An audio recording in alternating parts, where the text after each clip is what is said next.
Bonjour! Aujourd'hui, nous allons faire la division des fractions. Vous avez déjà fait la multiplication. Maintenant, on fait la division. Et il y a deux manières de faire la division. Qu'est-ce qui est ici devant la classe? Taisez-vous. Okay. Première méthode, c'est de trouver les dénominateurs communs. Parce que vous êtes déjà devenus des experts avec ça, avec l'addition et soustraction. C'est facile.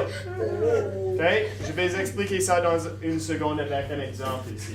La deuxième façon, c'est de faire l'inverse du diviseur.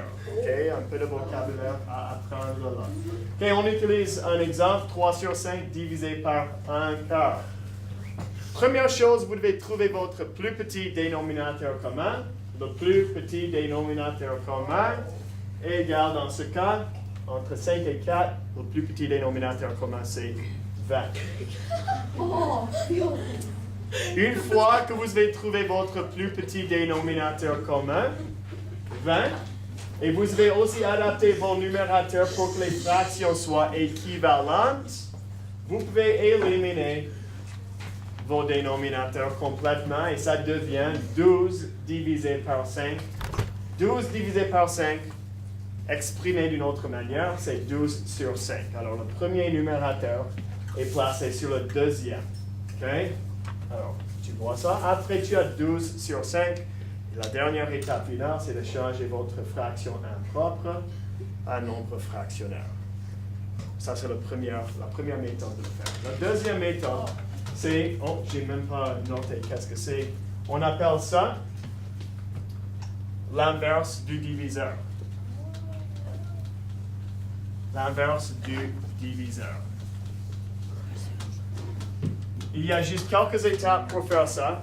D'abord, vous faites l'inverse du diviseur. Le diviseur, c'est le deuxième nombre, dans ce cas, une fraction, dans votre équation.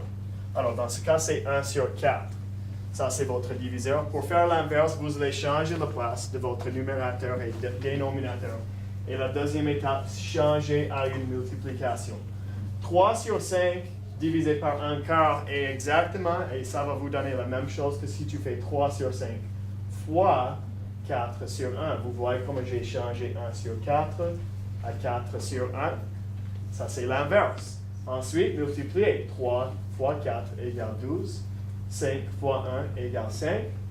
Tu as exactement la même réponse ici que si vous avez utilisé la première méthode. Maintenant, vous faites 12 sur 5, tu changes un nombre fractionnaire et ça devient 2 et 2 sur 5. Deux différentes façons de le faire. Ça va?